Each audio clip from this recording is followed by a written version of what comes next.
Bonjour mesdames, bonjour messieurs. Je vous propose un voyage dans les technologies avancées. Non pas un voyage à travers toutes les technologies, mais uniquement un voyage mondial centré sur les technologies pour les avocats. Nous sommes 10 ans avant l'année 2030. En ce temps-là, il y avait 3 mondes qui se disputaient. Le premier, le monde du papier. Il était encore présent, la plupart avaient encore du papier. C'est vrai, vous l'avez oublié ce que c'était, mais ils étaient attachés à ce papier dont on avait la lenteur de réflexion de gauche à droite, de haut en bas, dont il fallait attendre beaucoup de temps pour être à la vitesse de son cerveau. Et puis au même moment, grâce à certaines sociétés, il y avait la transition numérique, le digital était là, et en même temps, à ce moment-là, l'intelligence artificielle pointait son nez. Nous étions au début de l'ultra-humanité. Le temps du papier, le temps du numérique, le temps de l'intelligence, le passé, le présent et le futur étaient au même moment en capacité d'utilisation. Beaucoup n'avaient pas vu cette accélération. Et pourtant, il y avait dans cette année-là différents éléments qui pouvaient laisser penser à une accélération. Les sociétés de moins de 20 ans, moins de 30 ans pour la plus ancienne, avaient déjà une capitalisation supérieure à toutes les autres. Apple, Google, Microsoft, Amazon, Tencent étaient là, avaient rayé de la carte de la position de 1 à 5e toutes les autres. Le digital avait pris le monde en otage.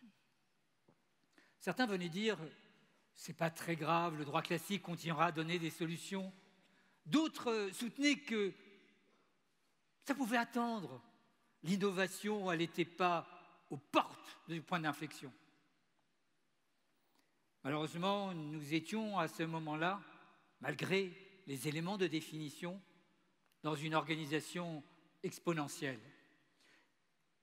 Les premiers outils, tels que les robots autonomes, étaient là, au Nevada, aux États-Unis, mais aussi en Europe et en France. La population avait augmenté de manière extrêmement importante. 1900, 1,7 milliard. 2000, on est passé à 6 milliards. 2017, 7,5 milliards. Et au même moment, la richesse continue, elle aussi, à se développer. Une richesse où 80% de la richesse est entre les mains d'1% de personnes.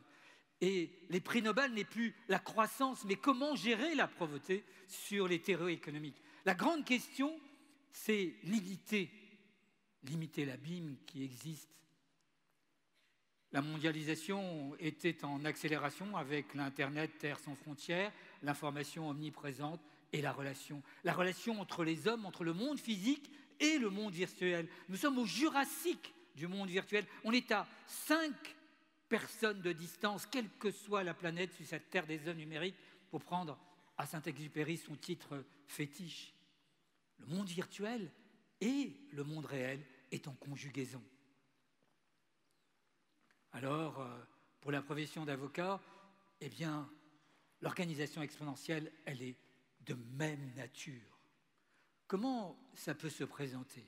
L'innovation, ce sont des innovations, le papier, c'est vrai pour tous les secteurs, bien évidemment, le numérique, pour tous les secteurs, et l'intelligence artificielle, base de cette nouvelle civilisation que j'ai appelée ultra-humanité, est aussi aux portes du métier d'avocat.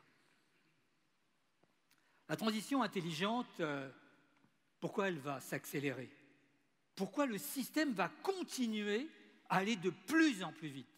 Eh bien, tout simplement parce que les difficultés d'accès à ce nouveau monde sont en train de baisser de plus en plus rapidement. Pour accéder au monde numérique, il fallait des cartes perforées, c'est à ce moment-là où je débute. Mais ensuite, le clavier. Certains encore d'entre nous ne maîtrisent pas forcément cette technologie du clavier au moment où la carte perforée a disparu.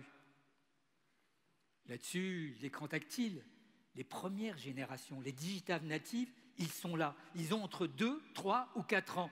Ils sont avant le CP. Ils savent aller de YouTube et voir les tutos qui les intéressent.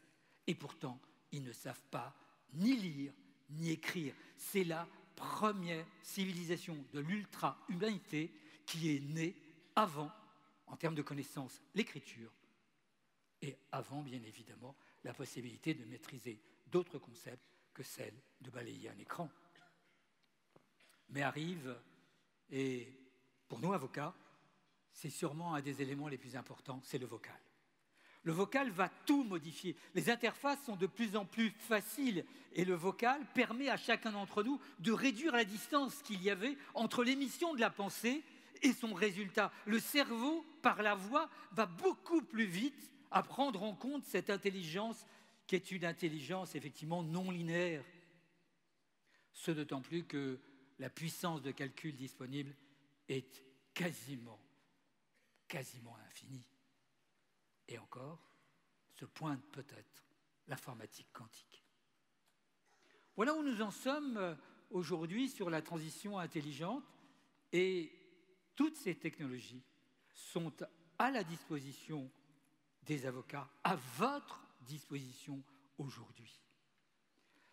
Ce métier, il est compliqué, bien sûr, mais on devrait pouvoir, grâce à la maîtrise du vocal, entrer encore plus rapidement dans ces générations du futur, ces générations de l'intelligence artificielle.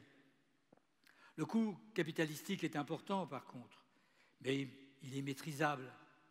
La technologie, elle, est aux portes. Les robots, l'intelligence artificielle et le vocal, voilà ce qui devrait permettre de gérer la régulation. 20% des textes se modifient par an. C'est-à-dire qu'au bout de 5 ans, il faut quasiment tout refaire. Alors qu'aujourd'hui, la plupart des systèmes d'intelligence artificielle savent lire des millions de documents en quelques milliers de secondes. La compétence, elle est de plus en plus posée sur la stratégie plutôt que sur la connaissance de l'information. Et bien évidemment, la concurrence est mondiale. Ce métier d'avocat, la difficulté, stratégie, processuelle et texte, attention, les IA, les intelligences artificielles, qu'elles s'appellent Alexa, Cortana, Sophia, vous avez vu Sophia? Elle a la nationalité saoudienne, Bina 48, elles sont toutes là, présentes pour nous aider, mais il va falloir apprendre à vivre ou surtout à survivre avec les robots. 2 éléments. Un élément historique, déjà, et puis un élément pour demain. Un élément historique, le jeu d'échecs. Le jeu d'échecs, c'est compliqué, c'est bien plus compliqué qu'une affaire entre nous. 10 à la puissance 120, ça en fait des combinaisons, des faits, des documents à analyser. 20 ans, et aujourd'hui, toutes les machines sont gagnantes sur un jeu d'échecs. Le jeu de Go est arrivé avec son défi à l'IA. Aujourd'hui, 10 à la puissance 170, c'est encore plus grand que l'ensemble des galaxies. Et aucune chance pour les humains. Pourtant, qui gagne aux échecs? Une machine contre les humains? Oui. Un humain contre une machine? Non. Mais un humain et une IA battent effectivement le meilleur des humains et le meilleur, bien évidemment, des ordinateurs. C'est-à-dire qu'aujourd'hui, le monde de demain va être construit sur la mixité homme-robot. Et c'est dans ce cadre, cette mixité, que les nouveaux défis vont s'inscrire. Avec des intermédiaires qui viennent de partout, des legal tech, des évaluations, des recommandations d'avocats. Cette mixité, je vous propose de vous l'illustrer.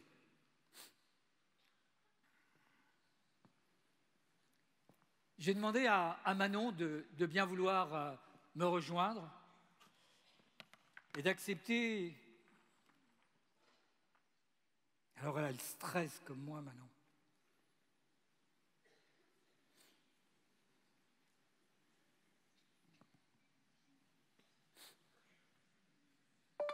Bonjour Manon. Bonjour, je m'appelle Manon. Comment puis-je vous aider sur la protection des données personnelles? Veuillez demander de l'information. Qui est la présidente de la CNIL?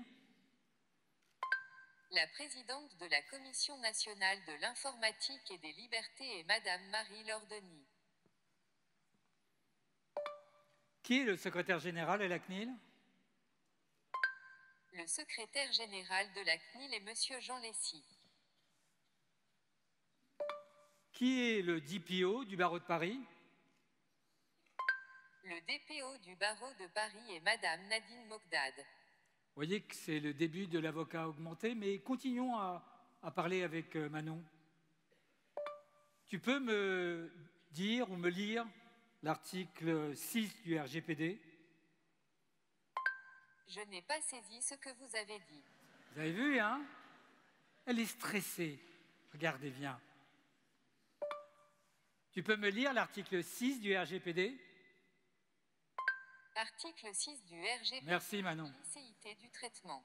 1. Le traitement n'est licite que si, et dans la Pourquoi voulez-vous que j'aille chercher dans un code?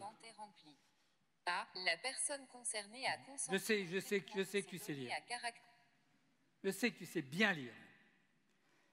Et qu'est-ce que tu sais du concept Privacy by Design? En application du RGPD... Combien de temps il faut qu'une collaboratrice ou un collaborateur pour chercher l'information? Le RGPD ne traite pas de la vie privée. Sous cette expression, on trouve habituellement les exigences relatives à la protection des données dès la conception. Qu'est-ce que tu sais du concept Security by Default? La protection des données... C'est les deux concepts très importants du RGPD. Hein. Par défaut, les fonctionnalités des fichiers et applications contenant des données personnelles garantissent un très haut niveau de protection des données. Selon le principe de protection... il travaille un peu plus quand même. Hein. Vous êtes d'accord avec moi? C'est facile, ça. Les mesures techniques et organisationnelles. Est-ce que la définition des données particulières du RGPD est la même que celle de la loi informatique et liberté? Les deux définitions RGPD et loi informatique et liberté sont identiques. Article 9 du RGPD et article 8 de la loi informatique et liberté. Qui est propriétaire des données personnelles? Il n'y a pas de législation sur la propriété des données personnelles. Tu es top, Manon. J'ai mal compris votre demande. Tu es top, Manon. Je ne comprends pas de quoi vous me parlez. Au revoir. À bientôt. Voilà un exemple, effectivement, au début de l'ultra-humanité, de ce que peut être un avocat augmenté. Merci. Merci, Alain. Monsieur Alain Bensoussan, je vous remercie de faire une ovation pour Monsieur Alain Bensoussan. On a parlé de l'avocat augmenté, de l'avocat du XXIe siècle. Il était déjà au XXe siècle. Et si j'ai bien compris, mais là je m'adresse aux élèves avocats, n'oubliez pas de venir avec Manon aux épreuves de l'examen du CAPA. Merci. Merci beaucoup encore sous ces applaudissements.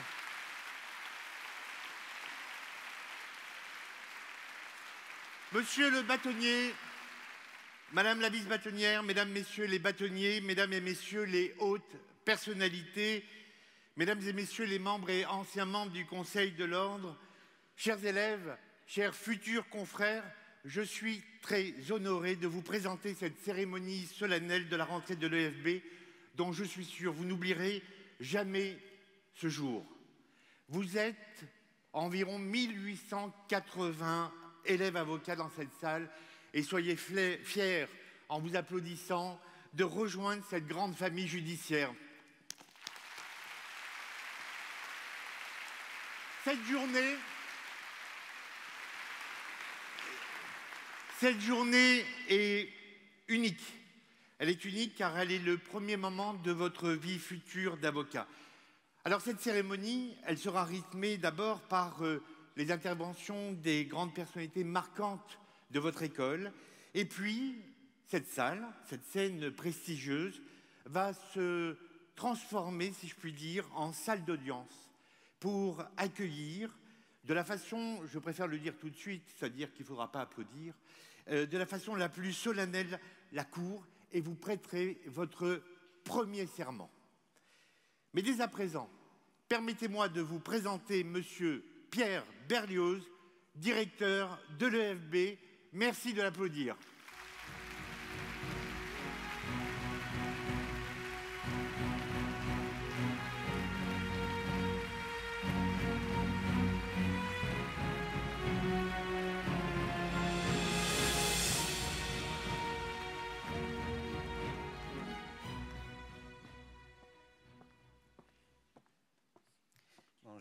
J'ai pas Manon avec moi, j'ai tout fait à la main, mais j'ai essayé de ne pas prendre le papier, j'ai essayé d'être à la deuxième ère décrite par Alain.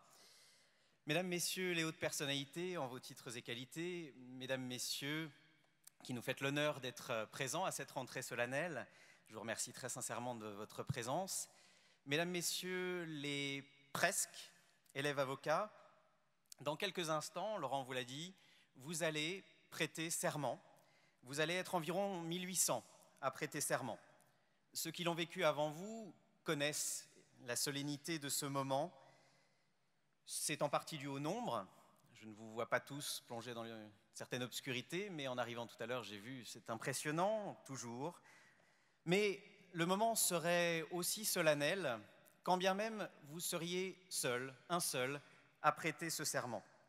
Car c'est plus qu'une formalité, c'est un symbole. C'est un symbole de l'accès à un statut particulier. Pas encore celui d'avocat, c'est un autre serment, celui-là que vous prêterez, j'espère, je vous le souhaite, cette saison, dans 2 ans, le serment de l'avocat. Aujourd'hui, vous allez prêter le serment de l'élève avocat. Et c'est le prélude à votre transformation. Comme la chenille entre dans sa chrysalide, vous entrez à l'EFB. Et après 18 mois de FB, vous ne deviendrez pas papillon, je vous rassure, mais couronné par le CAPA, je vous le souhaite encore une fois, vous deviendrez avocat. Mais pourquoi ces 18 mois d'école? Certains auraient peut-être la tentation pernicieuse de poser la question. Pourquoi ces 18 mois d'école? J'ai déjà fait 4 ans, 5 ans, 6 ans, voire plus d'études universitaires. Pourquoi l'école? Est-ce que ça a un sens? Je sais qu'il y en a qui vous répondraient que vous êtes là parce que vous êtes obligé d'y être. Vous n'avez pas le choix. J'entends même qu'on parlerait parfois de la suppression de l'école. Ça a pu arriver au moment où on a parlé de suppression d'autres écoles. Et j'entends dire que la rumeur bruisserait aussi dans les couloirs du palais ou des cabinets. Alors en général, pour vous rassurer, cette réponse est dictée par un mauvais souvenir d'école, un souvenir assez lointain d'ailleurs souvent, mais qui ne passe pas et qu'on ressasse. Vieux souvenir d'une école dont on ne sait d'ailleurs pas qu'elle n'est plus rue de Charenton. C'est le problème quand on ne fait pas ses heures de formation continue, on ne met pas à jour ses connaissances. Non, vous ne perdrez pas votre temps à l'EFB, je vous l'assure, et la présence de nos chefs de cour, Monsieur le Premier Président Hayat et Monsieur le Président Friedman, que je salue, présence qui nous honore, comme celle de plusieurs chefs de juridiction, en est le témoin. L'école est un temps important de la carrière d'un avocat. Et si l'on évoquait sa suppression un jour, par hasard, vous devriez faire front uni pour la défendre, car la profession doit la tenir pour l'un de ses emblèmes, comme d'autres professions du droit le font par la leur. Car, encore une fois, c'est l'école qui vous fait naître en tant qu'avocat. Alors certes, vous êtes des juristes, et bien sûr, c'est loin d'être inutile pour être avocat. C'est évidemment indispensable. Et Alain Bensoussan, avec son brio habituel, vous a fait toucher du doigt ce qu'est un juriste à l'heure de la connaissance ouverte et de l'intelligence artificielle. Vous avez vu à quel point la machine peut être un collaborateur ou une collaboratrice efficace. Et ce n'est qu'un début, il vous l'a dit, elle deviendra de plus en plus efficace. Mais on sait aussi que la machine est bête. Et voilà bien ce qui doit distinguer le juriste de la machine. On parle souvent de juriste augmenté pour parler du juriste de demain, du juriste de l'ère de la legal tech. Eh bien, le juriste augmenté, c'est tout simplement un juriste qui réfléchit. C'est un juriste intelligent. C'est un juriste qui pose les questions, pas un juriste qui répond aux questions. Car il faut douter de vos connaissances. Elles sont précaires, Alain vous l'a dit aussi. Je sais que je ne sais rien, vous connaissez la formule de Socrate. Dans un dialogue qui enjambe les siècles et les millénaires, Alain Bensoussan répond « Aucun problème, j'ai Manon ». Et pour bien travailler avec Manon, il ne s'agit donc pas d'avoir des connaissances, non. Vous devez avoir un raisonnement sûr. C'est le raisonnement qui vous évitera de rouler avec une roue carrée. C'est le raisonnement qui fait de nous des juristes. C'est notre méthode qui fait de nous les membres de cette grande communauté. Car ne l'oubliez pas, quelle que soit votre profession, avocat, magistrat, juriste d'entreprise, nous avons tous le même ADN.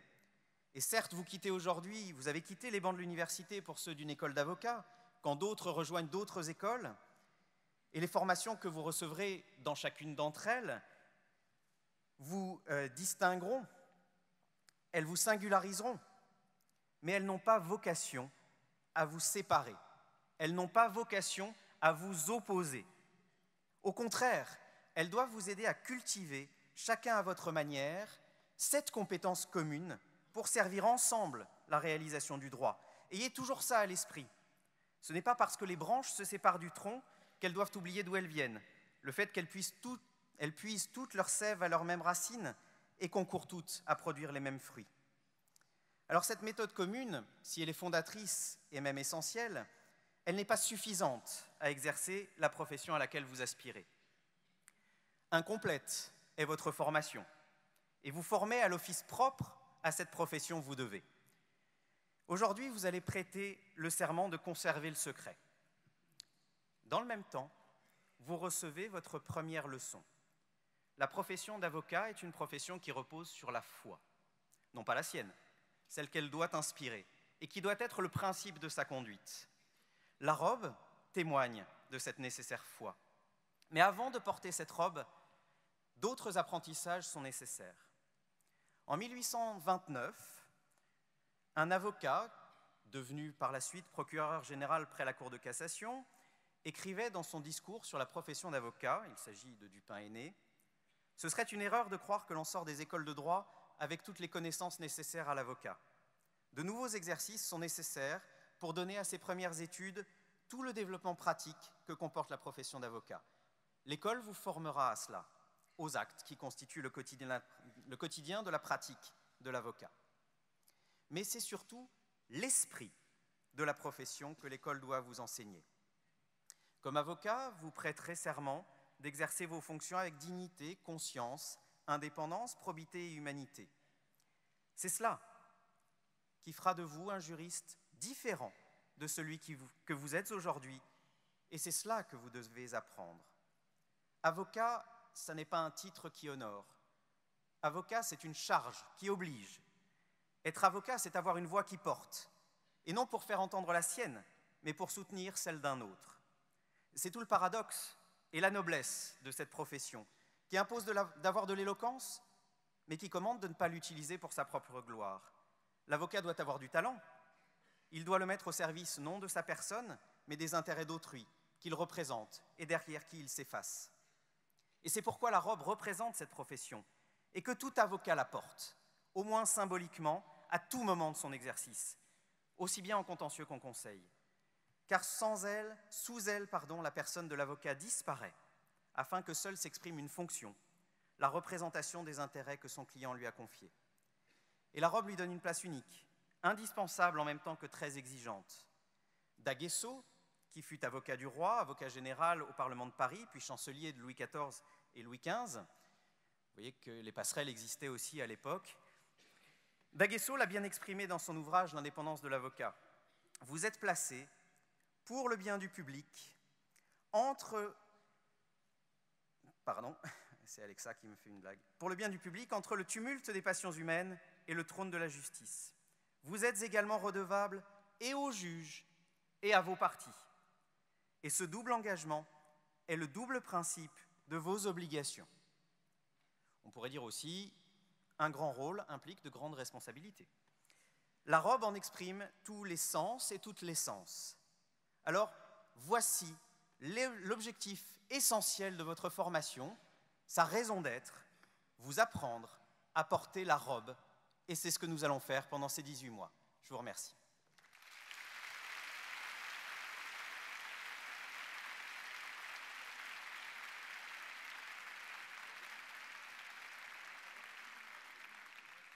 Infiniment. Merci, monsieur le directeur. À l'heure où la profession se bat sur tous les fronts, il est important de pouvoir compter sur notre bâtonnier. Le bâtonnier est l'avocat de tous les avocats. J'ai l'honneur et le privilège d'accueillir avec vous monsieur le bâtonnier Olivier Cousy.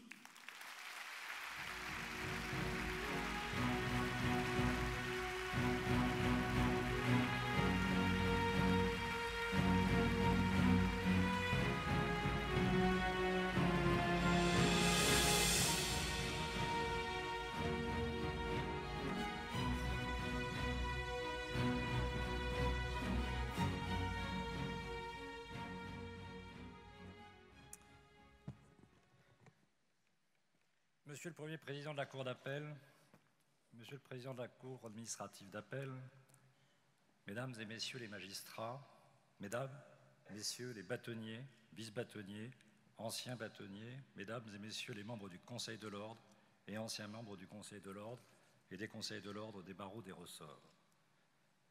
Chers futurs confrères, bienvenue pour cette cérémonie de rentrée que nous voulons particulièrement solennelle de l'École des formations des barreaux, l'EFB. Nathalie Roret, vice-bâtonnière, qui n'a pas pu être présente, elle est retenue au CNB par les actualités. Nous sommes très heureux de vous accueillir aussi nombreux. Nous sommes fiers de vous voir, prêts à rejoindre notre profession, embrasser ses valeurs, son histoire, ses traditions, et à croire, comme nous, en son avenir. Nous nous réjouissons de vous voir tous réunis ici, aujourd'hui. Tradition, modernité. Vous débutez la première étape qui fera de vous des avocats, votre premier serment, votre formation à l'EFB. Ce premier serment porte déjà en lui les valeurs de la profession qui seront désormais les vôtres. Vous allez être des avocats, pas parce que vous avez réussi un examen difficile et sélectif, mais parce que vous en aurez prêté le serment, parce que vous l'aurez voulu. Vous n'exercerez peut-être pas cette profession toute votre vie, tant il est vrai que l'on peut avoir plusieurs vies professionnelles, mais vous porterez avec vous, en vous, où que vous alliez, ou quel que soit votre mode d'exercice, vous porterez ces valeurs de notre serment. Vous arrivez à l'EFB à un moment où notre profession fait face à des enjeux importants. Transformation numérique, Alain Bensoussan vous l'a démontré. Vous n'exercerez pas le droit de la même manière que nous l'avons exercé, et vous-même n'exercerez pas le droit de la même manière dans les années de votre exercice professionnel. Vous allez devoir prendre la mesure de cette révolution. Les enjeux de l'accès au droit, les enjeux de la sécurité juridique, l'enjeu de l'efficacité, de l'optimisation de nos méthodes de travail, de l'utilisation de l'intelligence artificielle, de l'utilisation des robots, des algorithmes, mais aussi des enjeux de communication, de visibilité, de présence prépondérante des avocats sur Internet, sur les réseaux. Cette transformation numérique n'implique pas que notre déontologie soit soluble dans le web ou que notre profession disparaisse au profit de plateformes numériques. Elle ne signifie pas non plus que les robots seront un jour capables de faire preuve de l'humanité inscrite au cœur de notre serment, ou que ces algorithmes nous substitueront en termes de stratégie ou d'analyse juridique complexe. Cela signifie simplement qu'il est de notre responsabilité, de votre responsabilité, de tracer les perspectives de changement et d'évolution de la profession ensemble au regard de cette révolution numérique. Nous relèverons ce défi. Il y a ensuite la conquête de nouveaux marchés, de nouveaux champs d'exercice. Partout où il y a du droit, partout où il y a une activité économique, il doit y avoir des avocats. L'avocat est là pour sécuriser les transactions, proposer des structures contractuelles, faire du droit un vecteur de l'économie et du rayonnement français. Nous devons devenir des organisateurs privilégiés des solutions juridiques. Comme agents, comme intermédiaires, comme mandataires, comme fiducies, comme médiateurs. Nous devons être présents pour apporter des conseils et de l'assistance dans le secteur de la santé, de la grande dépendance, des tutelles, de l'écologie, de la responsabilité sociétale. Autant de domaines d'activité dans lesquels vous serez présents, parce que les avocats ne le sont pas encore assez. Pour cela, il n'y a pas trop d'avocats. Vous devez prendre votre place dans un métier fait d'entreprise libérale. Chaque avocat est une entreprise, un entrepreneur, juridiquement, économiquement et socialement. Il y a maintenant des défis qui sont propres à notre profession. Nous entendons des critiques, la profession qui ne saurait pas se moderniser, qui serait campée sur des modèles managériaux d'un autre temps, qui ferait peur, qui ne permettrait plus à la jeunesse de s'épanouir ou de se développer. Oui, il faut adapter nos méthodes, nos modes de management et de gestion afin de mieux répondre aux ambitions des nouvelles générations en matière d'équilibre, de vie professionnelle, de vie privée. Nous devons conserver notre contrat de collaboration libérale et faire en sorte qu'il soit un instrument d'équilibre économique et également d'apprentissage et d'émancipation. Nous connaissons aussi cette connaissance exacerbée entre les mains de ces entreprises digitales venues du Far West numérique. Nous devons être à la hauteur. Ces défis sont peut-être nouveaux, mais les valeurs dont dépendent notre succès, l'ardeur au travail, le courage, le respect des règles, la tolérance, la curiosité, la dignité, tout cela est ancien. Modernité, tradition. Plus près de nous, la réforme qui s'annonce des retraites, à laquelle le gouvernement veut à toute force intégrer les avocats, nous préoccupe. Elle conduit la profession à agir de manière énergique, car les modifications imposées à notre régime de retraite autonome nous font craindre pour l'équilibre économique de nos cabinets. Elle ne fera pas disparaître les avocats, soyez-en assurés. Ces défis, nous avons besoin de vous pour les relever, de votre envie, de votre audace, bien accompagnée par une sagesse et l'expérience des anciens, permettra de faire de votre carrière une réussite individuelle, personnelle, mais aussi une avancée professionnelle collective. Tradition, modernité. Cette modernité s'inscrit dans le prolongement de notre fonction traditionnelle, de notre rôle social. Notre profession a une fonction particulière dans l'État de droit, dans notre démocratie. Elle garantit l'équilibre entre l'État et les citoyens. Sans les avocats, il n'y a pas de justice, il n'y a pas de procès équitable. Cela est d'autant plus vrai à l'heure où les libertés sont discutées, où la sécurité a pris le pas dans certains cas sur la société qui se veut parfois libérale. Souvenez-vous, l'attentat de Charlie, il y a 5 ans. Observez les conséquences politiques, juridiques sur notre vie de tous les jours et sur le renforcement des lois sécuritaires. Notre responsabilité, c'est à chaque instant de défendre le respect de la règle de droit, les libertés, nos clients, quels qu'ils soient, quel que soit leur état de fortune. Les défendre tous, disait Alberno. L'avocat, c'est celui qui est là quand il n'y a plus personne. Notre responsabilité, c'est aussi de conseiller nos clients, personnes physiques ou morales, au mieux de leurs intérêts, en mettant à leur service nos compétences, nos connaissances, à chaque étape de leur vie, pour chacun de ces projets, personnels ou entrepreneuriaux. Nous sommes au cœur de la société avec ces mots que nous traitons quotidiennement dans nos cabinets. Mais nous sommes aussi au cœur de l'économie et des mécanismes de création de la richesse, de la valeur, qui ont besoin de sécurité juridique et que nos actes garantissent. Vous allez beaucoup entendre parler du secret professionnel. Il est au fondement de notre identité, de notre exercice professionnel et de notre lien de confiance et de crédibilité vis-à-vis du public. Ce secret ne nous appartient pas. Il n'est pas le nôtre. Nous le devons à nos clients. C'est notamment cela qui permet de fonder la confiance indispensable dans notre relation avec le public. Nous avons le devoir de garder secrètes les confidences de nos clients. Cela nous est imposé par la loi pénale. Ce devoir constitue une obligation de nous taire, de garder le silence. Même s'il est attaqué, et il ne cesse d'être attaqué, réduit, parfois démantelé. Nous devons le maintenir, utiliser tous les recours et moyens de droit pour le protéger face aux perquisitions, aux écoutes téléphoniques, à l'obligation de déclaration de soupçons ou dans le cadre de la lutte contre le blanchiment. Attaquer le secret professionnel, c'est attaquer le procès équitable, c'est s'en prendre au droit de la défense, c'est dire à nos clients qu'ils ne peuvent plus être conseillés objectivement et de manière indépendante pour ce qui touche à l'organisation de leur vie familiale, patrimoniale, entrepreneuriale. C'est leur dire qu'ils n'ont plus d'intimité, qu'ils n'ont plus de droit, plus de pudeur. Cela n'est pas acceptable. Ce sera votre responsabilité de participer à la protection et à la garantie de ce secret professionnel. Mais n'oubliez jamais que l'avocat n'est pas pour cela au-dessus des lois. Son secret n'est pas une immunité, ni une protection pour commettre, bien sûr, lui-même, ou faire, ou laisser commettre des infractions.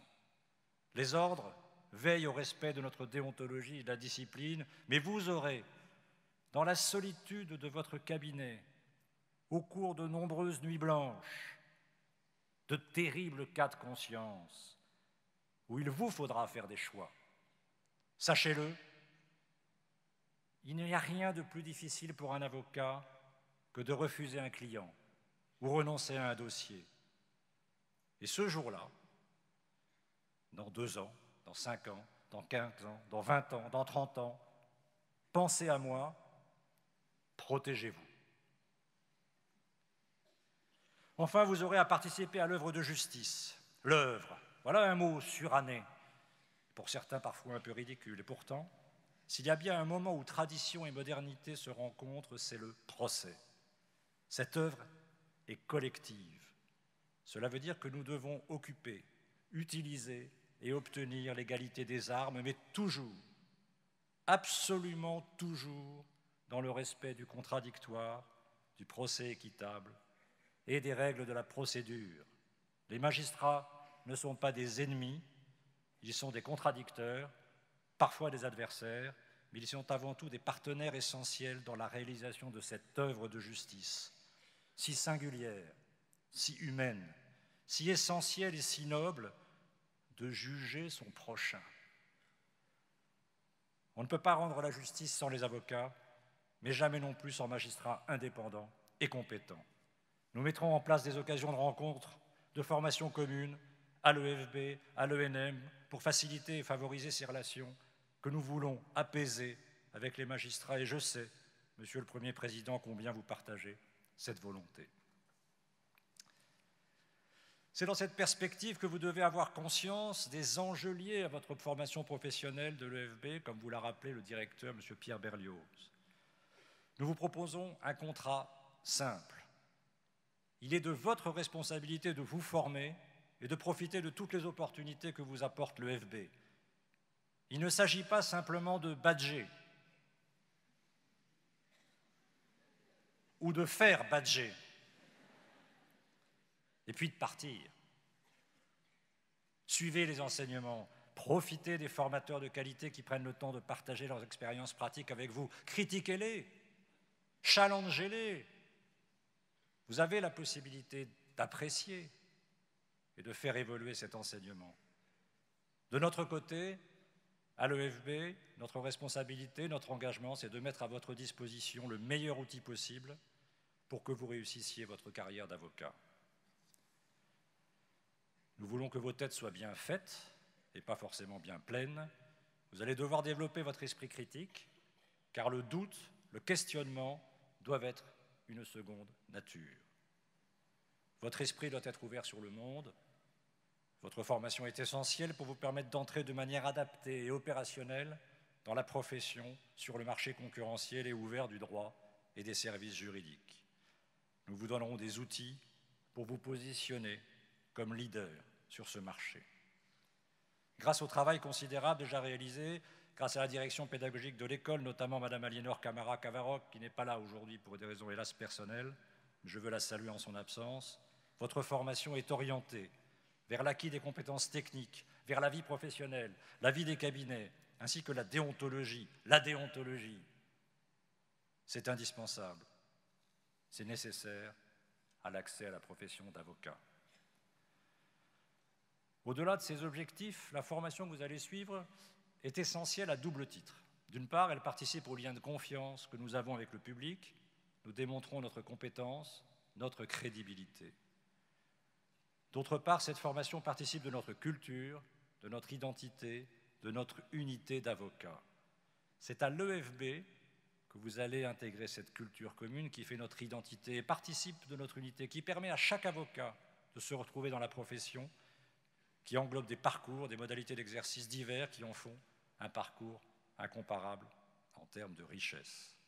À l'international, avec le vice-président de l'école, M. Laurent Martinet, qui est dans la salle, avec les possibilités de développement de projets personnels, avec les stages en cabinet d'avocat, mais aussi en juridiction, en entreprise, cette richesse, profitez-en, profitez-en. Mettez à profit ce temps de formation pour tisser des liens avec vos camarades de promotion. Ces liens seront le ciment de votre future carrière. Vous allez rencontrer ici des confrères qui vous contacteront, qui vous enverront des dossiers, mais vous allez aussi rencontrer des personnes qui deviendront vos clients, ou qui deviendront des directions juridiques susceptibles de vous apporter des dossiers. Car il faut le dire ici publiquement, dans cette rentrée, parmi vous, beaucoup deviendront juristes dans les entreprises, et c'est une très bonne chose. La formation à l'EFB est appréciée des directions juridiques qui recrutent des titulaires du CAPA. Cette grande communauté des professionnels du droit existe, elle est active, elle est ambitieuse pour donner à Paris la place et le rayonnement international unique qui lui revient. Vous aurez la grande chance à l'EFB d'entendre des représentants du Cercle Montesquieu ou de l'Association des Françaises des juristes d'entreprise venir vous faire des cours, vous apprendre comment fonctionnent en interne et à l'intérieur les directions juridiques. Ils vous attendent et la manière dont ils vous expliqueront comment devenir des bons avocats pour cette direction juridique. Nous partageons à Paris cette grande ambition collective exprimée dans le rapport Gauvin de donner aux entreprises françaises, grâce au secret des avocats, les moyens de se défendre dans un environnement international de concurrence juridique exacerbée et faussée. Votre temps à l'EFB est une chance, sachez la saisir, sachez saisir ce moment de partage, d'ouverture sur le monde et sur les autres, ce temps d'engagement, de préparation aux défis qui vous sont les vôtres et qui vous attendent. Tradition, modernité, entre l'avenir et le passé, il y a un point d'équilibre qui s'appelle le présent. Entraînez-vous à le saisir.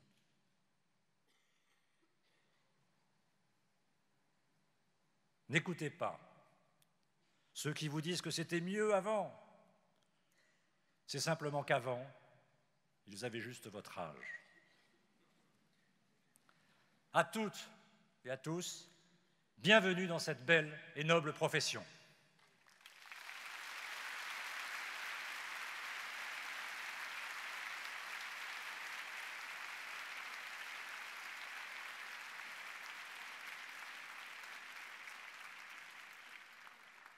Oui, notre profession est belle, elle l'a toujours été, elle le demeure, et grâce à vous, elle continuera à rayonner.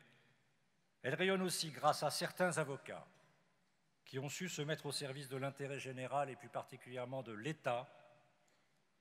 Tel est le cas de celui qui est le parrain de votre promotion, notre confrère Bernard Cazeneuve.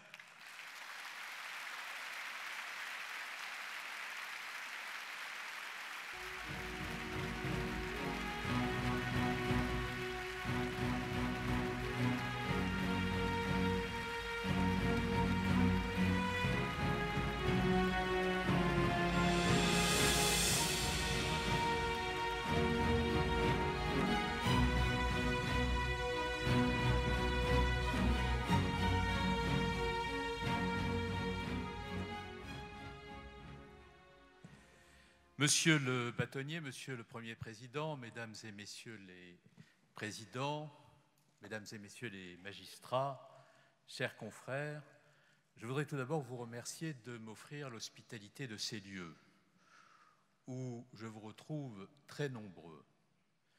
Au cours des dernières années, j'ai pris l'habitude de ne plus fréquenter les salles où se trouvent des publics pléthoriques.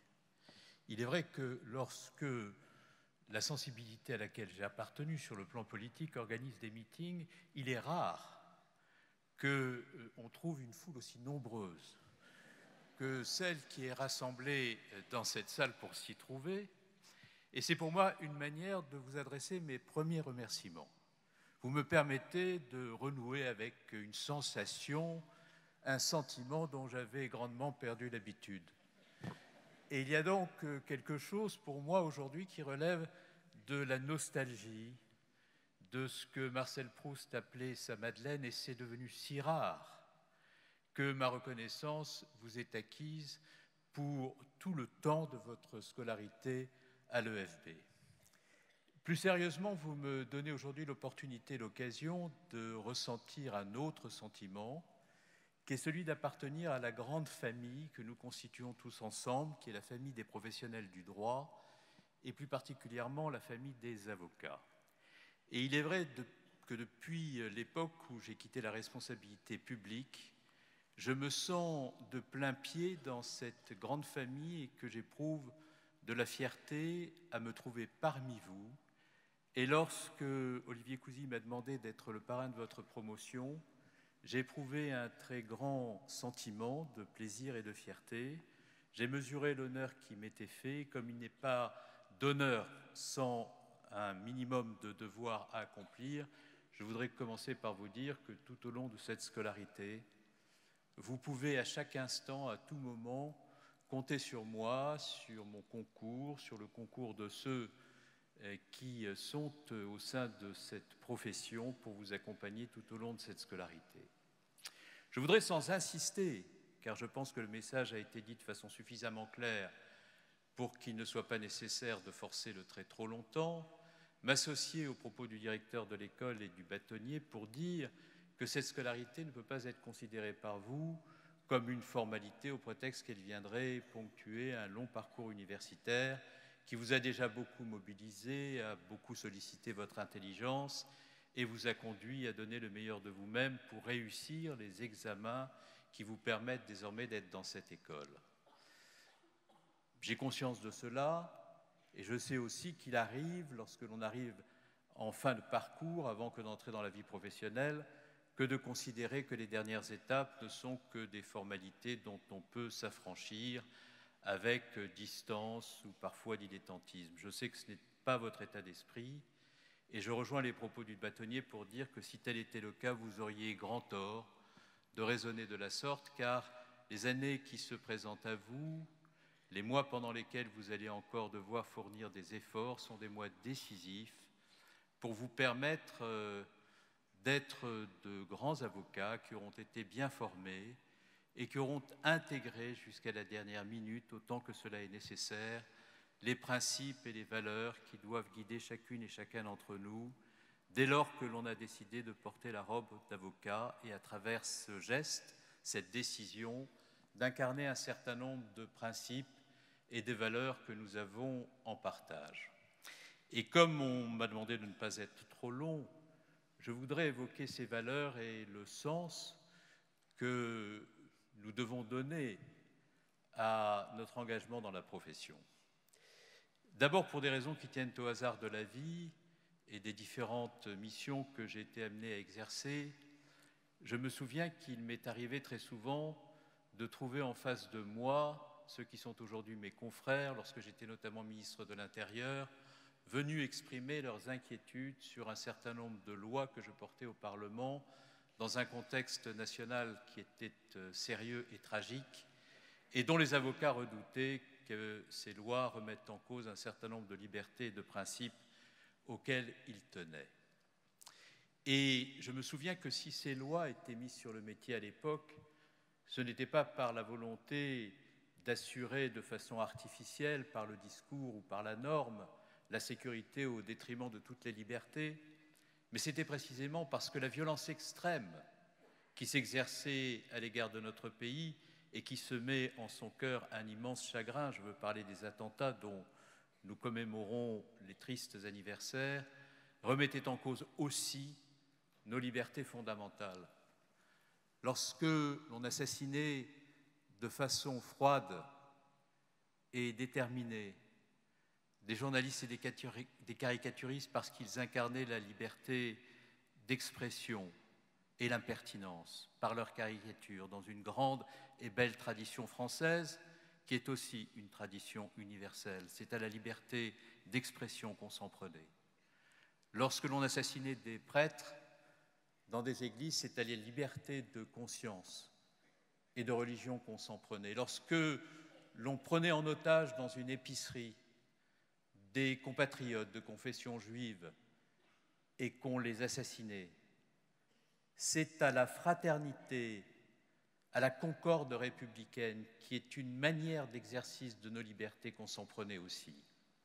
Et malgré cela, lorsque les avocats venaient me voir pour me dire que tout ce que nous faisions pour assurer ces libertés fondamentales en essayant de garantir la sécurité des Français pouvait remettre en cause ce à quoi nous tenions le plus, je les considérais comme légitimes à venir exprimer cette inquiétude et j'estimais qu'il était de mon rôle à l'époque de leur donner toute garantie que cela ne serait pas le cas précisément parce que, comme vient de le dire le bâtonnier à l'instant, ces textes que nous prenions pouvaient faire vaciller des frontières, remettre en cause des principes et interroger le fondement de ce à quoi nous croyons ensemble et qui est posé au creuset des valeurs républicaines.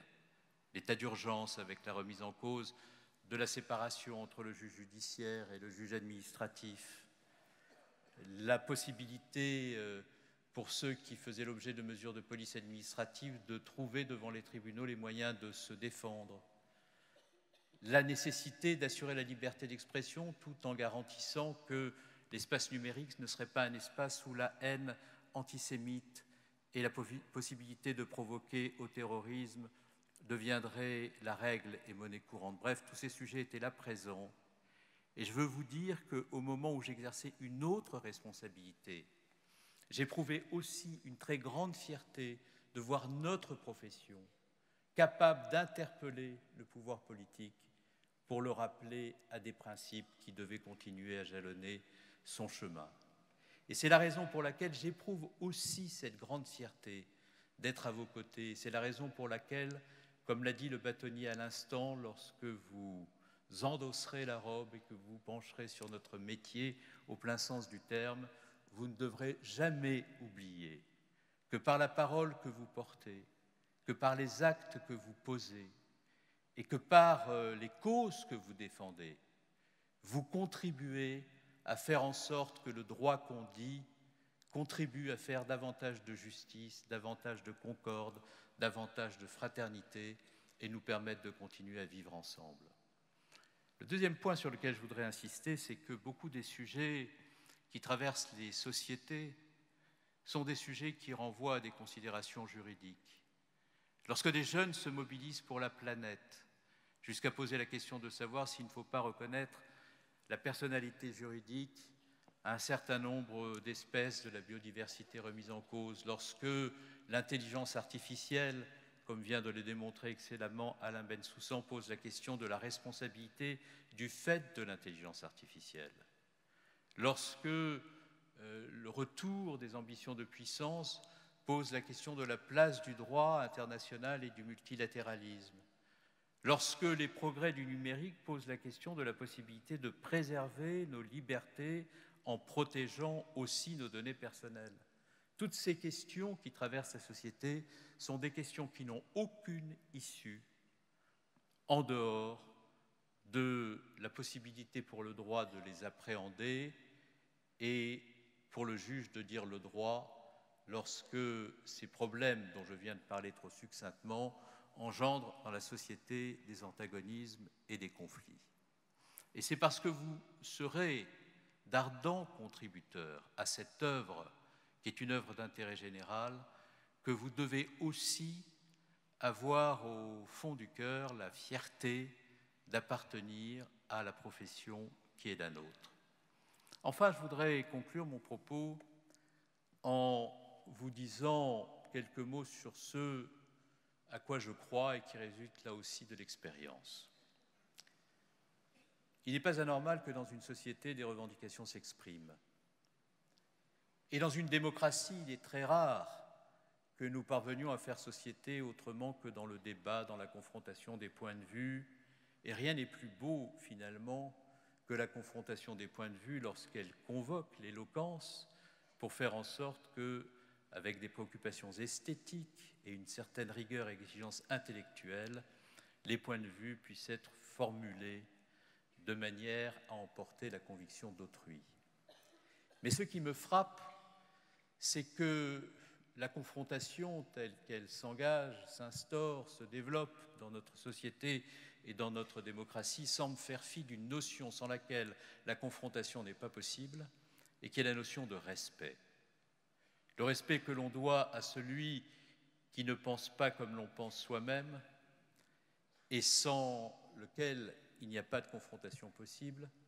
Le respect de celui qui porte l'uniforme et qui incarne le droit, l'uniforme ou la robe. Le respect que l'on doit à ceux qui exercent une charge publique, responsables publics ou responsables administratifs, et qui l'assument avec un sens souvent de l'abnégation et de l'intérêt général qui devrait justifier davantage la gratitude que l'insulte. Eh bien, je forme aussi le vœu que les avocats qui ont une relation singulière avec le droit et avec l'éloquence puissent être de ces acteurs qui permettent de redonner du sens à la société et qui permettent de faire en sorte que le vivre ensemble se trouve conforté par l'expression de valeurs que nous avons en commun et que nous aurions grand tort de perdre de vue, sauf à prendre le risque de ne plus pouvoir vivre ensemble. C'est parce que je suis convaincu, en regardant le temps long de l'histoire, que nous avons besoin d'avocats pour atteindre ce but, précisément parce qu'il y a eu de grands avocats qui, dans l'histoire de la République, ont contribué par leurs paroles à faire en sorte que la République s'élève et qu'elle se trouve grandie, que je suis convaincu qu'il y a dans cette salle, où le public est si nombreux, de grands avocats qui seront de grands républicains, qui seront aussi de grands humanistes et qui permettront de donner à notre République et à notre démocratie le sens dont elles ont l'une et l'autre tant besoin. Pour toutes ces raisons, je voudrais vous dire ma confiance, vous dire ma fierté d'être avec vous et former des vœux pour que votre scolarité vous permette d'apprendre toujours et encore et de vous épanouir grandement. Merci, Monsieur le Premier ministre. Monsieur le Premier ministre,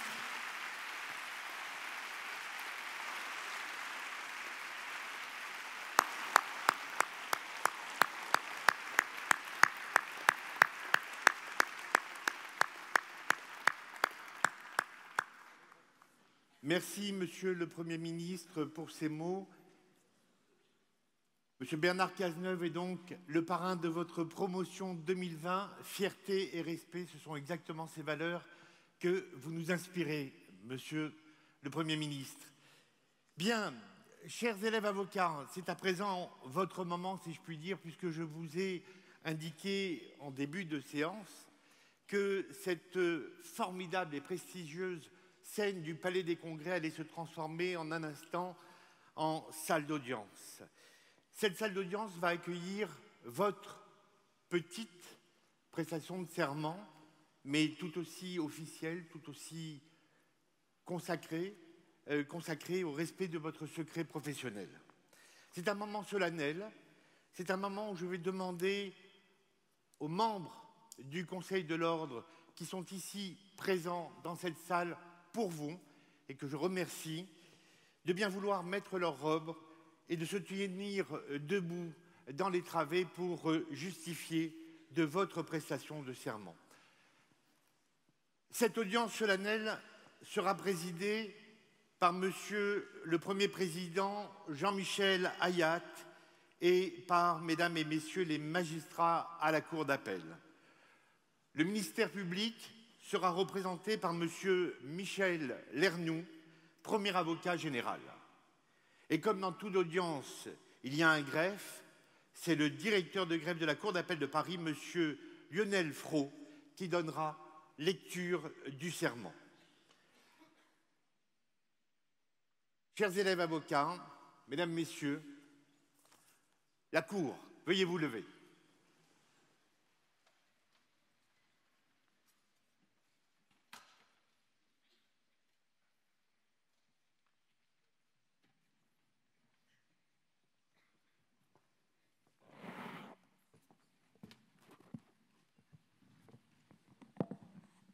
L'audience solennelle est ouverte. Veuillez vous asseoir.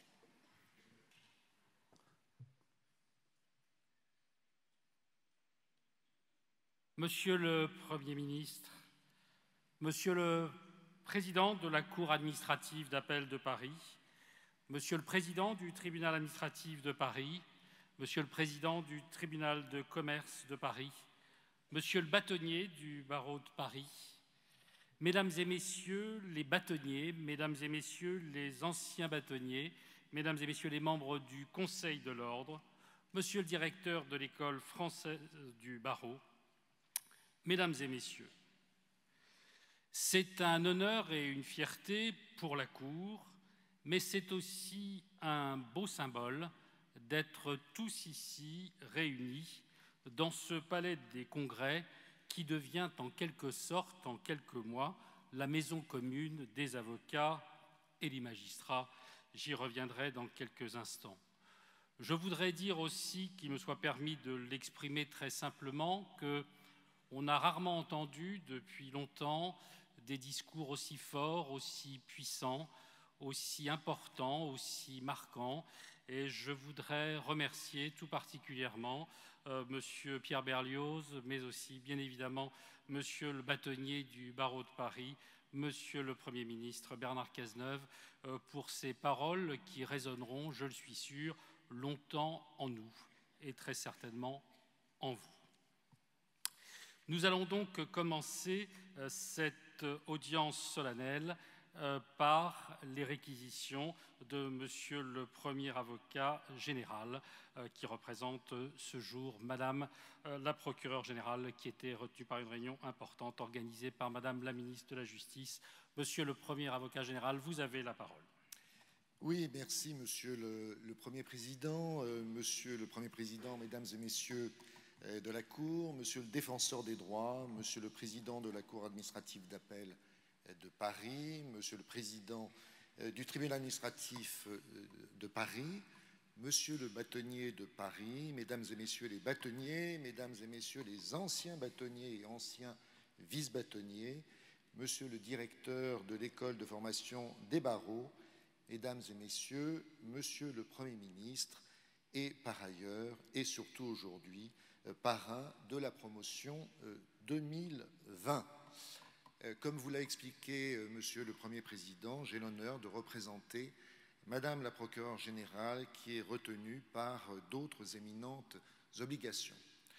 Alors je ne vous cache pas que d'être ici présent cet après-midi est assez singulier pour moi, car je n'imaginais pas qu'un jour j'aurais le privilège de monter sur la scène du Palais des Congrès devant un auditoire aussi nombreux, moi qui y ai vu de nombreux adieux d'artistes très connus sur cette scène. Je ne sais pas si cela présage mes adieux professionnels, mais enfin je suis prêt à revenir sur cette scène si besoin était. Alors c'est vrai que vous pouvez éprouver une forme de décalage entre ce que vous avez entendu sur cette justice artificielle, en tous les cas très en avance par rapport à celle que nous connaissons encore dans nos juridictions, puisque j'ai encore le privilège de travailler sur WordPerfect. Et pour ne rien vous cacher, je n'aspire pas à avoir Manon auprès de moi, mais tout simplement, je vais faire un peu de publicité pour la Cour d'appel et singulièrement pour le parquet général, pour que beaucoup d'entre vous viennent faire leur stage PPI chez nous. Vous y serez extrêmement bien accueillis. Bon, je vais redevenir un petit peu plus sérieux, car l'humour n'exclut pas par ailleurs la solennité, et je suis persuadé que vous toutes et vous tous, vous garderez un souvenir prégnant de cette journée. Alors vous allez prêter serment dans quelques instants. On a coutume de qualifier, je ne sais pas pourquoi d'ailleurs, ce serment de petit serment pour le distinguer de celui que vous prêterez cette fois-ci en qualité d'avocat, après que vous aurez fini votre formation à l'EFB et donc après que vous aurez obtenu votre CAPA. Mais de la même façon que pour les justiciables, il n'y a pas de petites et de grandes affaires, c'est leur affaire, et bien ce serment, c'est le vôtre. C'est le vôtre, et il est très important par sa portée symbolique. Alors il suffit de vous regarder, vous toutes et vous tous, réunis ici pour recevoir votre serment dans cette immense salle du Palais des Congrès, devenue l'espace de quelques instants salle d'audience, pour mesurer l'importance de ce moment. Alors c'est un moment particulier car pour beaucoup d'entre vous, c'est une page qui se tourne.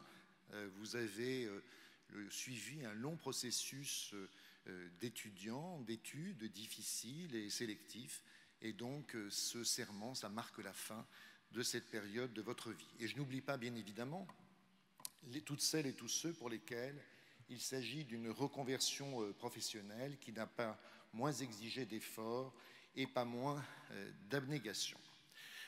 Alors certes, vous n'allez pas prêter serment chacune et chacun à l'appel de votre nom, sauf à ce que nous restions ensemble très longtemps, et donc pour des raisons aisément compréhensibles, mais vous le ferez dans quelques mois lorsque vous deviendrez avocat. Mais pour autant, si vous allez prêter serment tous ensemble, ça n'occulte en rien le fait que ce serment vous engage, chacune et chacun d'entre vous, individuellement et fortement. Alors dans ce monde dont on dit souvent, et à mon avis à juste raison, qu'il est sans repère, ce serment, mais je sais que vous en êtes convaincus, n'est pas réductible à une simple formalité. C'est un acte essentiel et profond qui vous engage fermement. Mais si, avec ce serment, c'est une page de votre vie qui se tourne, c'en est une autre avec ce serment qui s'ouvre devant vous. C'est le sésame qui va vous permettre de suivre pendant les 18 mois à venir la formation dispensée par l'EFB, à la fois en son sein, mais aussi dans le cadre de stages autant divers que riches d'enseignement. J'ai eu ce privilège de siéger pendant plusieurs années au sein du conseil d'administration de votre école, et je peux témoigner des efforts déployés pour vous assurer la meilleure formation possible en y plaçant au cœur de cette formation la déontologie. La déontologie ne doit pas pour vous relever de la simple incantation. La déontologie, vous devez la faire vivre au quotidien. En effet, tout au long de votre formation, vous vous rappellerez l'obligation qui sera la vôtre de respecter le secret des informations dont vous aurez connaissance. Vous allez avoir accès à des informations d'une sensibilité particulière, mettant en cause la pratique des affaires, la vie privée des personnes, des questions patrimoniales parfois considérables, ou encore l'honneur de justiciable poursuivi. N'oubliez pas que les règles de courtoisie, de délicatesse, sont d'abord un rempart contre les outrances et, disons-le, contre le laisser-aller, porte ouverte à tous les excès. Et je vous demande, si besoin en était, de vous référer à la jurisprudence de la CEDH, réaffirmée tant par la Cour de cassation et par le Conseil d'État, qui vous disent très clairement que si la liberté de parole existe, néanmoins, elle ne justifie pas toutes les outrances. Muni de cette boussole déontologique, vous allez suivre une formation dans un cadre pédagogique rénové. Vous allez bénéficier, grâce à la qualité des formateurs qui vont vous accompagner, de conditions optimales pour vous préparer à votre future profession. Pour cela, il vous appartient de vous approprier l'EFB, de vous la faire vôtre pleinement et, j'ajoute, de vous en montrer fiers. N'en soyez pas seulement des consommateurs, comme vous l'a dit tout à l'heure monsieur le bâtonnier, des badgers. Soyez-en également les acteurs par votre présence active. Cela s'entend. La direction de l'école et son conseil d'administration ont tout mis en œuvre pour que votre formation soit ancrée dans la réalité de notre monde, et ce, au travers d'enseignements professionnalisants, ouverts aux méthodes collaboratives et aux nouvelles technologies. À cet égard, c'est un lieu commun que de dire que nous vivons de véritables bouleversements. La dématérialisation des procédures offre des avantages en ce qu'elle permet une meilleure réactivité et une meilleure efficacité, mais en même temps qu'elle rend plus désincarnées les relations entre les différents acteurs de la procédure judiciaire, non seulement entre les magistrats et les avocats, mais également entre les avocats eux-mêmes. Il nous appartient de rester vigilants pour que les liens ne soient pas rompus alors qu'ils sont déjà distendus. Prenons garde aux facilités de langage auxquelles nous pouvons céder lorsque nous sommes seuls face à notre écran. Gardons-nous de formules assassines. Ne cédons pas au syndrome des réseaux sociaux. Rappelons-nous que derrière nos écritures et l'écran froid de nos ordinateurs, il y a des justiciables dont les intérêts sont en jeu. Rappelons-nous que nous sommes des juristes dont on attend rigueur et précision. La formation que vous allez recevoir, mesdames et messieurs les futurs élèves avocats, vous préparera et vous armera techniquement et juridiquement à l'exercice de votre future profession. Dans quelques mois, vous prêterez un nouveau serment, cette fois-ci en qualité d'avocat, et vous jurerez d'exercer vos fonctions avec dignité, conscience, indépendance, probité et humanité. Ce serment ne comporte aucune interdiction. Il consacre la liberté de la défense, mais il insiste, j'y reviens, sur le respect d'une éthique professionnelle et d'une déontologie sans lesquelles on ne peut pas se prétendre auxiliaire de justice. Quel que soit le rôle qui est le nôtre, quelle que soit la place qui est la nôtre, nous contribuons tous à l'œuvre de justice. Si la technique, si les compétences juridiques s'acquièrent, l'éthique et la déontologie sont un état d'esprit. Avoir cet état d'esprit, c'est être crédible vis-à-vis de vos contradicteurs et de vos interlocuteurs qui vous donneront alors leur confiance et mieux encore, vous témoigneront leur respect. Ces principes vont vous guider tout au long de votre vie professionnelle. Ils devront constituer les fondations de votre exercice professionnel futur et devenir une attitude naturelle. De véritables réflexes y présideront à votre stratégie de défense, de vos rapports avec vos interlocuteurs, qu'ils soient confrères, magistrats, clients ou tout autre intervenant au procès. Je suis convaincu par le fait que le respect qu'une profession inspire se mesure à l'aune des exigences qu'elle s'impose, mais aussi à la capacité de ses membres à les accepter, à les respecter et à les faire vivre. Vous tirerez votre légitimité aussi par votre compétence.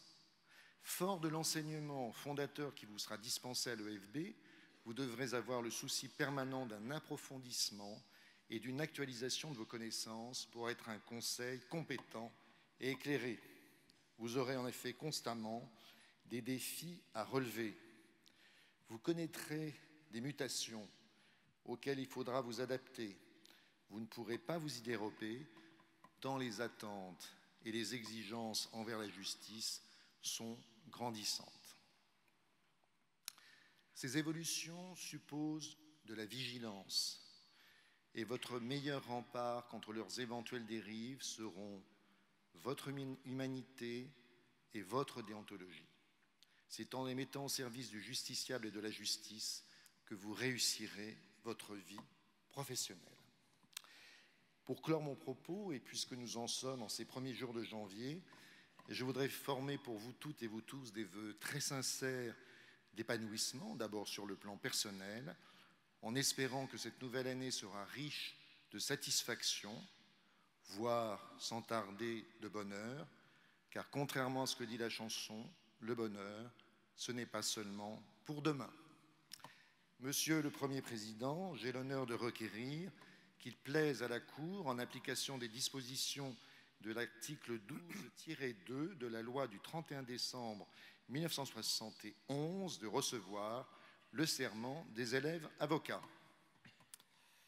Monsieur le Premier Avocat général, je vous remercie pour vos réquisitions. Monsieur le bâtonnier, vous avez la parole. Le seul problème, c'est que la Cour ne vous voit pas. Voilà, je suis là, Monsieur le Président. Je vais monter vous saisir de cette demande et j'aimerais être accompagné par les bâtonniers et représentants des bâtonniers des barreaux du ressort de la Cour d'appel, puisque, comme vous le savez, la Cour d'appel de Paris recouvre plusieurs tribunaux qui sont eux-mêmes des barreaux. Et j'accueille avec plaisir ces représentants des bâtonniers. Vous pouvez les applaudir puisque vous l'aurez à travailler avec.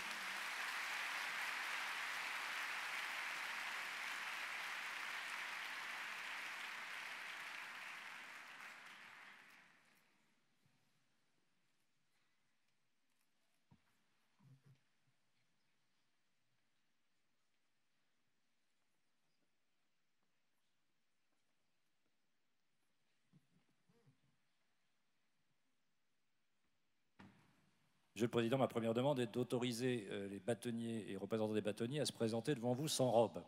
Bien sûr, bien sûr. Parce que nous sommes dans une situation d'improvisation. Ça n'était pas prévu. Monsieur le Président, au nom des bâtonniers et vice-bâtonniers ici présents, j'ai d'abord cette conviction. Nous avons parlé de près de 2000 élèves, mais les chiffres ont circulé. Et j'aime à penser, Monsieur le Président, Mesdames, Messieurs de la Cour, qu'il y a dans la salle 1881 élèves avocats. Ce chiffre de 1881 ne échappera pas à ceux qui font un peu de droit de la presse.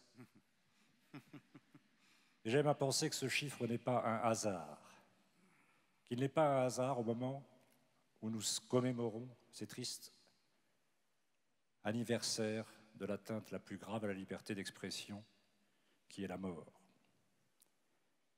Monsieur le Président, j'ai l'honneur, au nom du barreau de Paris et des barreaux, de demander à la Cour de recevoir le serment des élèves avocats au centre de formation professionnelle des avocats présents à cette barre. Monsieur le bâtonnier, Mesdames et Messieurs les bâtonniers, nous allons y procéder dans quelques instants.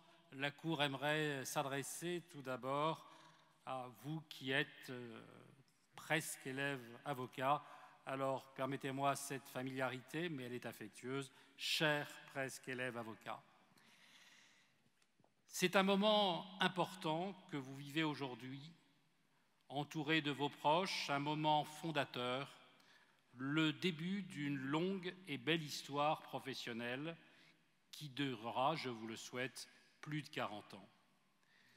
Vous avez réussi l'examen d'accès à l'école de formation du barreau de la Cour d'appel de Paris et la Cour, par ma voix, tient à vous adresser ses plus vives félicitations et à vous présenter ses vœux sincères de succès et d'épanouissement personnel et bien évidemment une éclatante réussite dans l'exercice de votre belle profession. Votre serment va donc être recueilli dans quelques instants. Le serment que vous allez prêter n'est pas encore celui de l'avocat qui s'engage, comme vous l'a rappelé Monsieur le Premier Avocat général, à exercer les fonctions d'avocat avec dignité, conscience, indépendance, probité et humanité. À cet égard, je lisais la semaine dernière, dans l'ouvrage récent de Maître Bertrand Perrier, avocat au Conseil d'État et à la Cour de cassation, que c'est sous l'impulsion de Maître Gisèle Halimi et du président Robert Badinter qu'a été abandonné l'ancien texte du serment qui exigeait notamment, il faut citer très exactement cet ancien serment, il exigeait le respect des tribunaux, des autorités publiques, et il imposait de ne rien dire ni de rien publier qui soit contraire aux lois, aux règlements, aux bonnes mœurs, à la sûreté de l'État, à la paix publique. Autant de prohibitions qui étaient apparues, bien évidemment, beaucoup trop restrictives de la liberté d'expression des avocats. Il m'est apparu important de souligner le chemin parcouru grâce à l'action et à la détermination de deux grands et unanimement respectés avocats du barreau de Paris. Revenons-en à votre serment de ce jour, que l'on appelle donc communément le petit serment, dont l'importance ne vous échappera pas. Le serment que vous allez prêter devant la Cour engage personnellement et moralement l'élève avocat au secret professionnel, au-delà d'une simple obligation de confidentialité contractuellement prévue. En outre, il donne à la Cour l'occasion d'appeler solennellement votre attention sur sa portée à travers quelques observations que vous me permettrez de vous livrer. Vous allez intégrer l'école de formation du barreau qui va vous préparer à l'exercice d'un métier passionnant mais difficile, accaparant mais qui devrait vous apporter la satisfaction d'être utile aux autres. Je n'ignore pas que la soif d'apprendre de l'élève avocat est probablement essentiellement orientée vers les apprentissages professionnels. Savoir identifier la juridiction compétente, engager une action, maîtriser la procédure, les délais, conclure pertinemment, exceller dans l'art oratoire ou plus prosaïquement tenir une comptabilité d'activité. Mais je ne doute pas que l'école de formation du barreau, l'EFB, dont je salue bien amicalement son directeur Pierre Berlioz, saura vous rappeler qu'il est tout aussi important de vous imprégner de ces vertus essentielles que sont l'éthique et la déontologie et qui devront vous accompagner tout au long de votre carrière. Elles vous apparaîtront de prime abord comme une matière théorique, une matière qu'il faut appréhender sans qu'elle suscite de prime abord un réel enthousiasme. Pourtant, toutes les compétences opérationnelles que j'évoquais à l'instant ne suffiront pas si vous n'adoptez pas en toute occasion une attitude digne, probe, et si vous n'agissez pas avec indépendance en respectant déontologie et éthique dans l'action. Tout cela vous sera enseigné et prenez le temps de vous imprégner de ces notions essentielles qui émergent de plus en plus fortement dans nos vies professionnelles, que l'on soit magistrat ou avocat. Et puisque nous sommes juste entre nous, sachez qu'à l'occasion d'un incident récent ayant opposé un magistrat à un avocat, je me suis expressément référé au recueil des obligations déontologiques des magistrats pour y puiser la solution. Et c'est l'exacte prise en compte de cette obligation déontologique qui a permis de dénouer un conflit.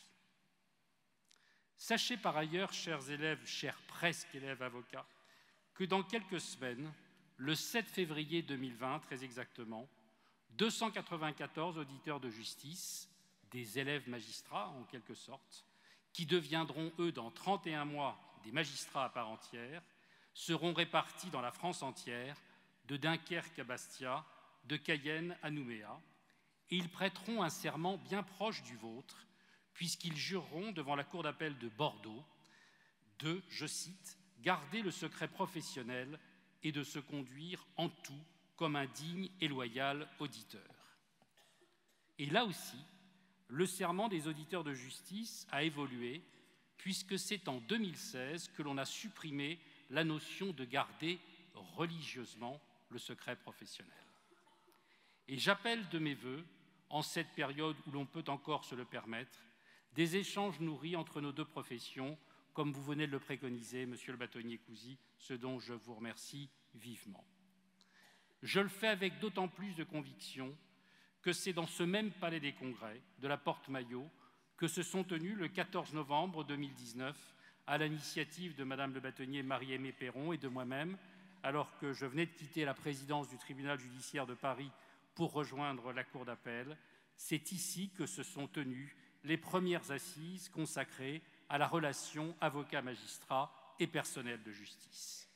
Beaucoup de sujets essentiels ont été abordés, y compris ceux qui fâchent, et la qualité des travaux démontrent, s'il en était besoin, que nos deux professions doivent pouvoir de temps en temps se disputer pour mieux se réconcilier, car chacun l'a bien compris, nous vieillirons ensemble. Je crois également pour avoir déjà échangé avec mesdames et messieurs les bâtonniers du Val-de-Marne, de Seine-et-Marne, de Seine-Saint-Denis, de Sens et bientôt d'Auxerre et d'Évry, que la relation entre nos deux professions est intrinsèquement de bonne qualité dès lors que l'on sait prendre le temps pour réfléchir ensemble aux nombreuses réformes qu'il nous appartient de mettre en place en prenant en compte les préoccupations croisées qui sont celles des juges, des avocats et des personnels de justice. Qu'il me soit permis d'illustrer mon propos. Quand la chancellerie envisage que l'avocat devra dorénavant assigner la partie adverse avec prise de date et que l'on préconise d'obtenir cette date en téléphonant au greffe, nos professions ont parlé d'une seule voix pour dénoncer le caractère totalement irréaliste de telles méthodes à l'heure où le site des réservations en ligne se multiplie. Et à l'époque, on ne connaissait même pas Manon.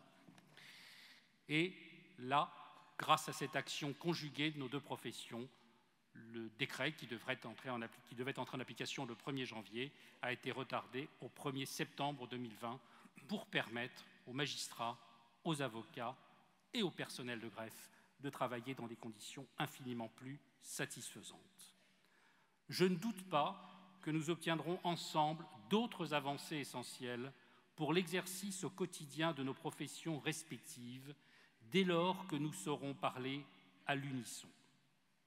Je prends le pari qu'avec la prochaine mise en service effective de la superbe maison des avocats à proximité immédiate du tribunal et avec enfin des transports en commun qui relieront en quelques minutes la place du Châtelet au parvis du tribunal, l'exercice au quotidien, et c'est annoncé pour septembre 2020, l'exercice au quotidien de la profession d'avocat sera grandement facilité et je prends le pari également que les tensions récentes s'apaiseront.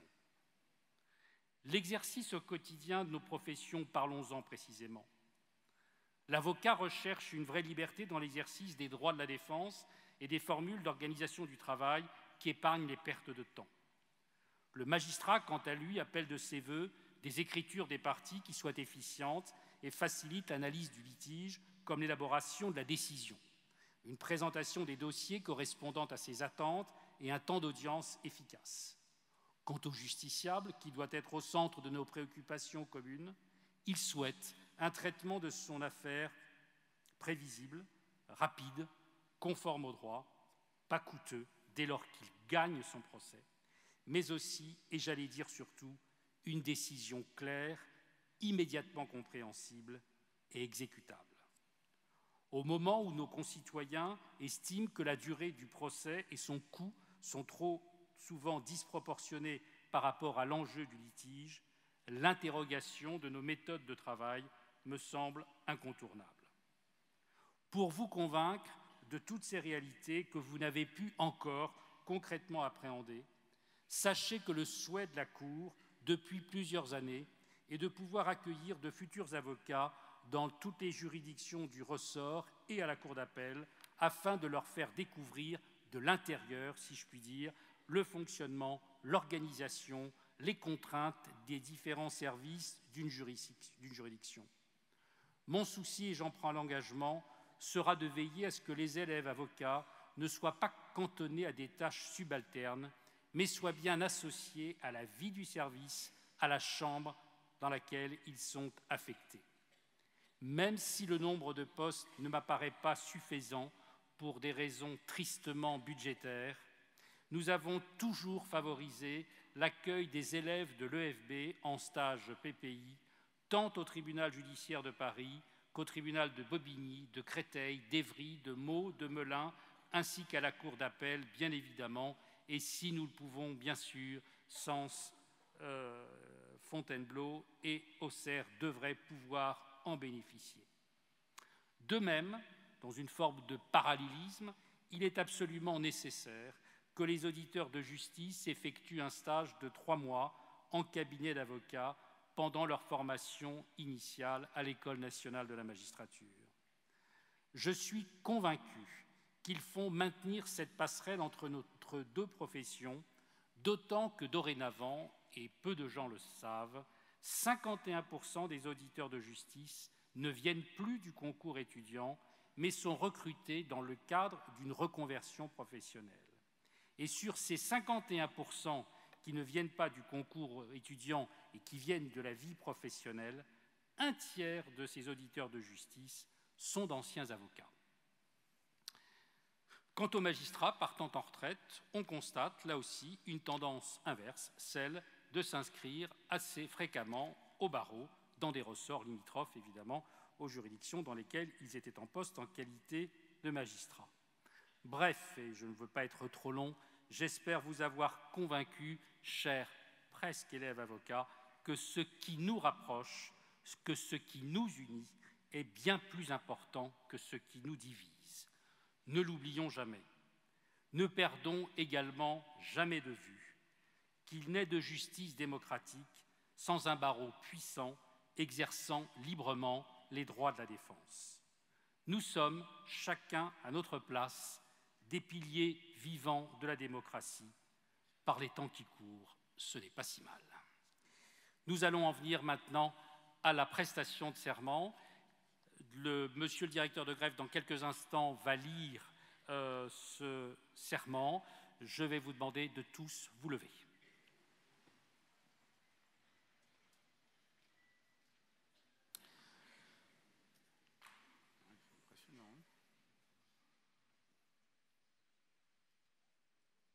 Dans quelques instants, donc, monsieur le directeur de greffe donnera lecture de la formule du serment.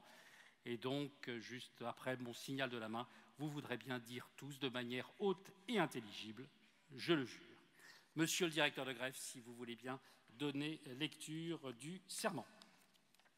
Je jure de conserver le secret de tous les faits et actes dont j'aurais eu connaissance en cours de formation ou de stage.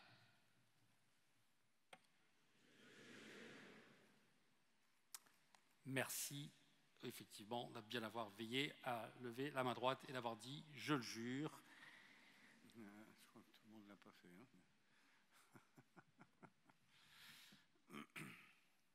Vous pouvez donc vous asseoir.